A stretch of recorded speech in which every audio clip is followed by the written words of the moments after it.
Hello, Internet. Welcome to episode 18 of the Braindrizzle podcast. I'm your host, Q Dragon. With me, as always, is Jack, and our guest today is Skylar Tibbits, creator of 4D printing. Thank you for joining us. Sure, it's a pleasure. For those who may not be familiar, why don't you do a quick rundown of what 4D printing means?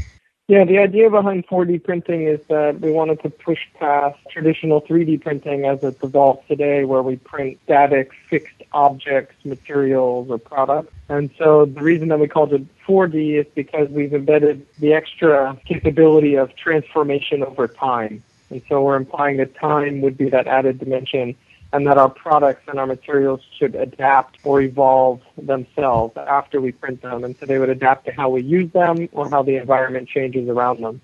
Why would you go that route from a realistic standpoint rather than just sort of 3D printing, let's say, moving parts? It's are there advantages to 4D printing, per se? You could 3D print something that's moving, but you always need to add an energy source. So you're always going to have to add a motor, or you're going to have to add some smart material like nitinol, and then there becomes an extra step. So let's say you print some gears, then you need to add some potential energy or activation energy to it, and so there becomes an extra assembly step. And so the vision here is that there's no extra step, but rather you can completely customize smart materials to whatever shape, whatever size, and then they interact with the environment. In this case, it's water, and that allows them to transform directly.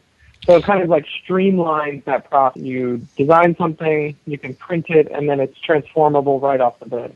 I see, that makes sense. Now, I realize it's going to be a long time before any kind of consumer product can be 4D printed at home with these sort of commercial 4D printers. But is 4D printing only a matter of materials, or do you need different hardware as well? Well, we're using the multi-material Connex printers, so it's a collaboration with Stratasys. So Stratasys and my lab at MIT, the self-assembly lab, we developed 4D printing. We definitely need their machines.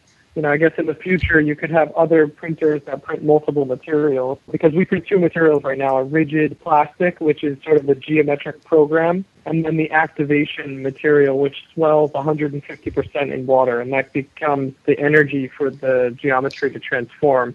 So you need those printers, you need the new material, and realistically you probably need new software. And so we've been collaborating with Autodesk on software that would allow us to simulate possible folding sequences, optimize those folding patterns, really explore that design space. It's a very interesting concept. Again, in a TED Talks video you demonstrated it. In the sort of nearer term, where do you see applications going for specifically the water-activated version? Yeah, so some of the things we're looking at, one would be sportswear, clothes, shoes, products that can adapt to how you're using it, how you're performing, or the context of the environment you're performing in. And so you could imagine shoes or clothes or sports equipment responding to that and changing shape, changing properties. Another one is aerospace. You can imagine aerodynamics based on shape change, fundamentally in the materials. You could look at the automotive industry. Tires is a good example where, depending on the conditions, if it's raining, if it's gravel, if it's hot asphalt, your tires perform differently and could actually change on their own.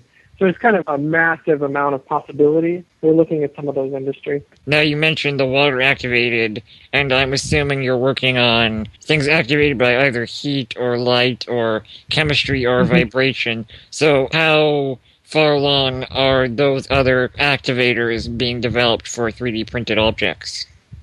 So from our end, they're not that far. This is still fundamental research, and it's really a collaboration with Stratasys and developing some of their new materials. And so we're interested in those, and we're trying to make some headway, but there's still a good amount of room to use any of the other activation energies. But that's definitely our vision, is to have this whole palette of 4D materials that can transform with a variety of different energies. But there's definitely other scientists, material scientists, researchers that are looking at functional printing. Some at Harvard, Jennifer Lewis is one.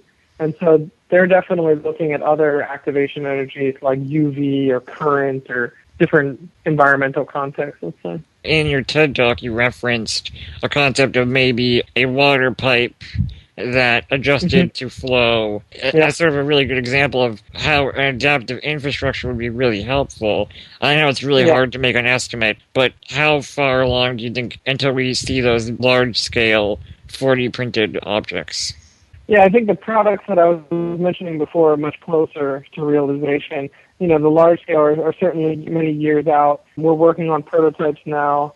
At least conceptually, I think we're somewhat close to having technologies that can perform like that, but to get them implemented in the field and have large scale tests and distributed, proved, I think it's much further out. And 4D printing may be the way we go there, but we might need to develop new methods, new materials, new manufacturing processes in order to do that. But there's always the added constraint of cost and efficiency. We're evaluating how to do those. Maybe this is just sort of a joke, but would there be such a thing as 5D printing where a material could take multiple paths depending on its environment, or is that not even a thing? Certainly. I mean, I don't know if we would call it 5D, but we're definitely looking at pushing the boundaries of what's possible to print and how smart materials can be. Another direction that we want to look at is decision-making materials. So can you print materials that can make local decisions and go one way or another way? So they have multiple possibilities. Right now, there's only two states, point A, point B. But could it make local decisions, decide where to go? That's definitely something we're looking at. And trying to speed up the process and have maybe the machine actually triggering that transformation rather than having to take it out of the machine. Or maybe it's transforming while it's being printed. There's a lot of different options there. You can take 5D printing for free if you want. Now, your background is originally in architecture, so how did you get into this entire field? So I have a background in architecture, design, and art, and that whole space. And then I went to MIT and I studied design computation and then computer science. And I was doing a lot of artificial intelligence and robotics and programmable matter, working with Neil Gershenfeld's research group at the Media Lab, the Center for Bits and Atoms. So I kind of stumbled into this space, and I was really interested in pushing the possibilities of construction and assembly because I see lots of opportunities happening in software and in digital fabrication, but not a lot of technologies and computational thinking happening on the construction side. And so that's how I started focusing on this.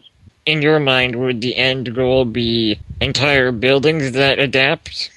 Potentially. I mean, I think we're certainly far from that. There's definitely a science fiction vision of that. But realistically, I think it's going to be smaller technologies that are smarter. Maybe they start collaborating with one another, but more focusing on processes, how the structure is constructed, how the envelope's built, how we manufacture systems and products, how those products perform. So I think it's like more lower level than the entire building, from the brick to the structure to the envelope, everything all at once, more individual components.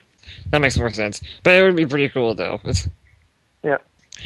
Well, that went probably really quick, but I mean, unless... Jack, do you have any thoughts? When I was first watching the Tumblr where you make those furniture-sized, they look almost like soccer balls, there's like one thing that popped into my head was IKEA. I mean, if you guys could get on making self-assembling IKEA furniture, that would be awesome. I just want to... Yeah. A lot of people say that, actually. A lot of people point out IKEA as a first application, and we'd love to get in touch with them. We haven't yet. But I think that's definitely, there's a whole possibility there about shipping and distribution, packaging materials. There's definitely a lot of interest from companies across the board in that. Awesome.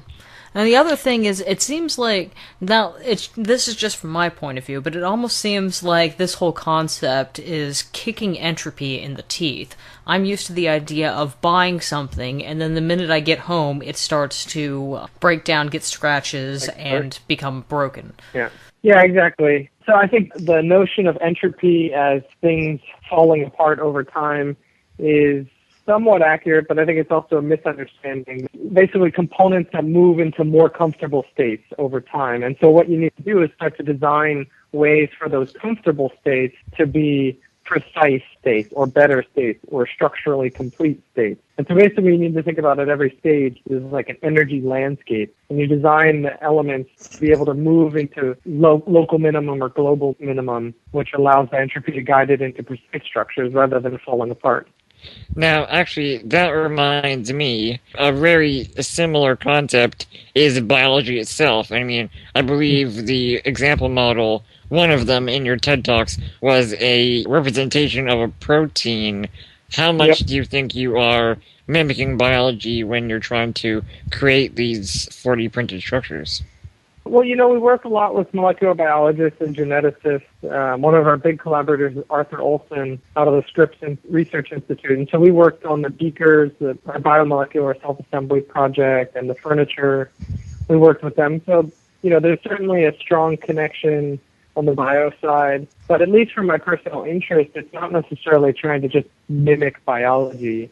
I think biology is a great example of what we're talking about, but I'm interested on the synthetic side as well and non-bio-fired worlds, because I think that there's a bit of a trap in scaling up only biology, because energies change, materials change, all these things change. So it's more that if you can take the principles of what's happening, but look very closely at the scale that you're working at, then you can get things to work and be dynamic. So it's not like it needs to look like biology to make it great, but rather, there's interesting principles in the natural and the synthetic world. I have one final question. Definitely hear more about self-assembling technologies on the nano scale. Do you think working with the macro scale is generally harder or easier? Well, there's two things. On one hand, it's easier because we live in the macro world and we understand the macro scale phenomenon. When we pick something up and we let it go, it drops. When two things collide, they bounce off of each other, or they break each other, or they stick, or all those things. So those are kind of intuitive principles, and we know how to build at the macro scale. So in that sense, it's easy to be able to build these prototypes. But on the other hand, there's extreme forces that the nanoscale doesn't have. We have to deal with gravity, and that's a huge thing that we're fighting against in a way, except for if you think about it as a positive thing, and if you think about some of these massive energy sources that we have, like natural disasters, for example, or frequencies or gravity or all these things, we can think of them as really exciting positive energies that we could use to build things in ways that we haven't traditionally. So I think it's sometimes hard, sometimes easy. If you talk to molecular biologists or you talk to material scientists that work at the nanoscale, they think it's really hard. Well, how can you do these things to happen at the nanoscale, at the human scale, because we have gravity? Well, we have to kind of change our mindset there. So some things are easier, some things are harder, but it's really just a change in perspective. Well, I mean, again, thank you very much for talking to us. I think that about does it. Hopefully we didn't take up too much of your time, and it was really awesome talking to you. Yeah, definitely. Wonderful. It's really a pleasure. I will cut there, and I'll message you when the podcast goes up. That should be this weekend-ish, and so have a good day. All right, wonderful. Thanks so much. Bye-bye. Well, Jack, that was a cool interview. Yeah, man. I can't believe that we both were able to change clothes so quickly. Well, and the sun's in a totally different spot. It's not a visual medium, Jack. And this calendar says Wednesday. So yeah, that interview didn't go very long, so we thought we would do a little after show, I guess, like we did with the Glowing Planet guys. Yeah, just consider this to be a regular thing. You are stuck with full-length episodes, people. Yeah, you're not gonna know that easy. If you want to just, stop it right there, you're gonna have to actually, move your hand up and hit that stop button. It's really not worth it. You might as well just keep going. Anywho. Enjoy your fate. Before we went into talking about 4D printing, just you and me, I thought I would announce some pretty exciting news. Oh, yeah? By the time this podcast goes up, it should be out. I'll put a link in the description.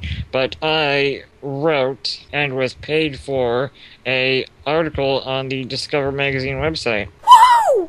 Yeah, so I'm pretty stoked about that. Again, can't talk about it until it goes up, but check in the description, and if it's up, it'll be there. Yeah. So hopefully I can start doing that for money. I'm going to keep doing Brainstorm, obviously, but, it's nice to have some money on the side. Moving on up. Exactly. Awesome, man. And by the way, I'm hoping that the work with Discover Magazine will get us, maybe some more connections for interviews and maybe even some breaking news stories. Like, we could actually break news instead of just recap it. Hell yeah, that would be awesome. There's your cat. That's Weebo. Let me let him out. Leave us all in, by the way. Okay, Weebo. Come on, Weebo.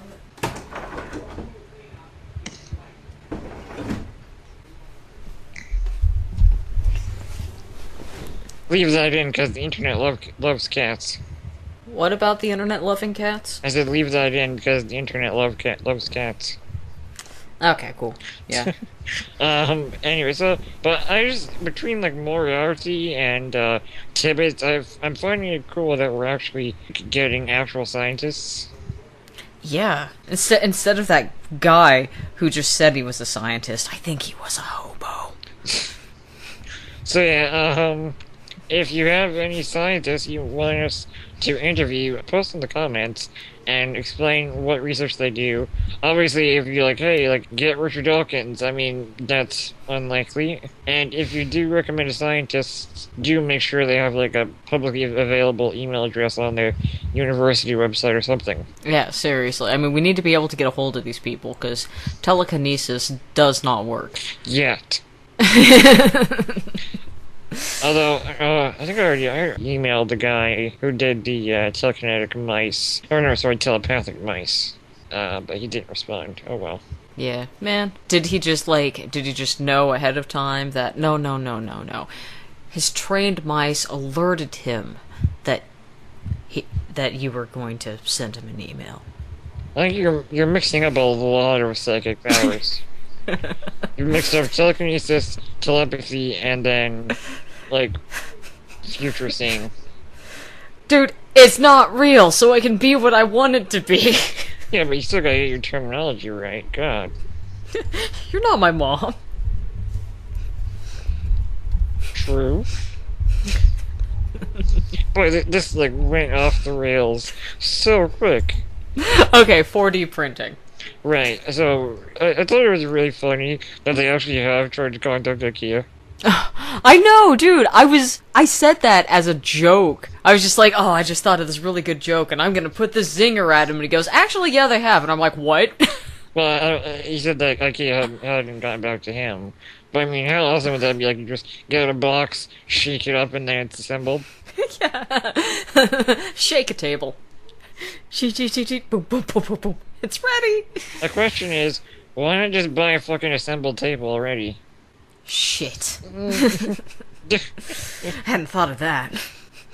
You know how long it's been since I have gotten a piece of furniture that I haven't had to assemble that wasn't from the 70s or earlier? Yeah, but think about this. For the amount of technology and material science that would go into a self-assembling piece of furniture, you would just buy a fucking table. I know. God. So it probably explains why IKEA hasn't got back to him. Yeah. IKEA's like, what are you, high? A furniture that assembles itself. Okay, yeah, very funny. Ha ha. Forgot to laugh. Yeah, IKEA probably just looked at that and thought that was just like, this has got to be a joke. Surely possible, but whether it's, like, practical in any way whatsoever. Yeah, I know. It's like we see a video of it happening, and it's just like, here, sit on this ball shaped like polio. Alright. Yeah, man, this is my polio chair. I bet James Gurney would like that chair. We should have him on the show again. Yeah, I know. I've contacted a few guests, potential guests, to try and get them on, but if we're running slow on guests, we'll definitely have some repeats and, just sort of shoot the shit and talk about other sciencey stuff. Yay, promise? Yes. Yay. So, 4D printing. 4D printing. There's like this TED Talk that Tibbits was in, and in it, like, he did all kinds of stuff. We're talking about the polio chair and everything. Watch the TED Talk and you will get that joke. Yeah, but we'll link it in the video description. Yeah, so you'll have to actually get the joke after, so it won't be as funny. Sorry. Well, I guess we could sort of describe it. Basically, it's... here's the thing. Like, we've already made the joke, so yeah, it's I was describing what the actual thing was. Oh, There was, like, a small version that they had in flasks, and it was basically little pieces of plastic modeled after the polio virus, and if you shook up the flask, the pieces would sort of stick together and assemble. Yeah, it was awesome. Anyway, so, but when he had the protein thing that he, like, threw up into the air, I actually remember having a puzzle like that. Like, these things were big in the 80s, these little turny puzzles that you could, like, make into a snake, or you're actually supposed to fold it up into, like, the most compact configuration. It was, like, this kind of circle thing. I don't know if anybody else remembers these, but I remember being obsessed with one of those when I was a kid, and then I see him pull up that protein thing. He straightens it out, throws it in the air, and then it immediately assembles into the actual shape that protein takes on, actual size, not big-ass model. And that really caught my attention, because it reminded me so much of that old puzzle that we had. Yeah, I guess the innovation isn't necessarily a material that can do that, but just designing and actually printing out the material on a custom basis. Yeah. Yeah, basically it's just like a new technology has actually made it feasible to employ this totally radical technique that we've been able to do for a long time, but it's just we never actually had a reason to try to develop it. You see, that's what people don't realize about technology. They think that, well, we can't go any further in technology until we go further in science. Wrong. Basically, technology is applied science. You go around and you find the science, and then you figure out how to apply stuff. You can find, like, millions of applications for different things. Like, do you know how much our technology is actually dependent on, like, fucking gravity? So, it'd be so much to the point where it'd be fucking meaningless to say, well, we discovered this force called gravity that it turns out we can use to do this and this and this in all the technology that we're gonna make. No, fuck you, we already have that technology, it's just gravity's just there. But the thing is, like, you can't necessarily just think of every single thing that you can now do based on the development of a new material. I mean, this shit takes time for people to figure out, so there's, like, so much uber advanced technology that we could figure out how to make just from what we already have. Yeah, I mean, that's like a good chunk of invention isn't... Most people that, like, invent something don't necessarily have access to the latest technology. They just find new ways of applying current technology. Yeah, with enough creativity, you can figure out some mind-blowing shit. Like, seriously, that's why it's good to just, like, learn all kinds of just random crap about science, because... I just remembered, like, I don't remember where I saw this, but it was just a show or something online, and it was just a guy, he was, like, a computer science major, and he just had an assistant AI that he made for himself. Yeah, seriously. Like, it, like, locked his doors, it would send status updates when he had a migraine, so he'd like, okay, I have a migraine, and then the AI would just, like, notify his work and stuff, and, like, do all this shit, and he just had that. I'm like, why the fuck don't I have that? Seriously, it's just the matter of taking the time to know how to build it. Like, don't assume that just because science has made some new discovery that they're, like, on it as far as exploiting it to its full technological potential, because they're not.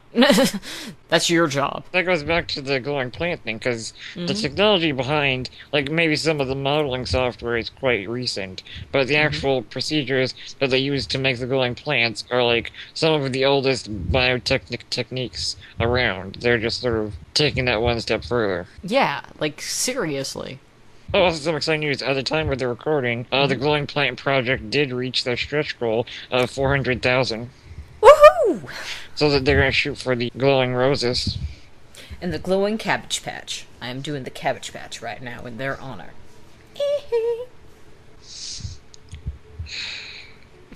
Did the microphone pick up my sigh? Yes. Okay, good. God damn it. I don't know. I'm not sure how 4D printing will be applied in the near future. Because right now, most of the stuff is pretty gimmicky, and that's fine, because it's new. I want to 4D print myself a MP3 holder that works a little bit like a slap bracelet, or like basically a click onto my arm, like can brace around my arm and like be like some sort of heat reactive or material that tightens around my arm when my arm gets sweaty. You mean like a slap bracelet with tape on it to hold your MP3 player? No, it'd be kind of like a slap bracelet, except that it actually gets tighter around my arm when my arm gets sweaty when I go running, so that my MP3 player stays in place and doesn't slip down. I guess if you have like an absorbent material that could work. Yeah. Yeah, I think a lot of cool innovation in 4D printing is going to be any kind of hacker that has access to the right printer. Yeah. Dude. This is gonna be sweet. Yeah, I think it's going to be cool. Yeah. Shit's crazy. Shit is crazy. It's off the chain, son. Another cool, like, sort of repurposing of technology is Li-Fi. Have you heard of Li-Fi? Li-Fi. Something like Wi-Fi except using lies. No, it's using visible light. Oh. So, the most minute changes in the output of, like, LEDs that are used for natural lighting can be used to transmit internet. No shit. So basically, you just turn on the light and bam, you're online. Yeah. Imagine that in public places. Dude. So it's like way less energy because you're both providing the light and pumping out internet at one time. And people in V-masks like to play with the light switches a lot. Although I'm not sure, how does the internet receive back signals? I never understood that with Wi-Fi. It would have to have something to do with the adapter. I'm guessing. Well, the adapter is the camera on your phone or whatever. Oh. I think. Although I'm not sure. I'd have to go back and look at the video on it. I don't know, maybe a rapidly changing material that changes its degree of reflectiveness. Maybe. Yeah. I thought of a cool application of 4D printing.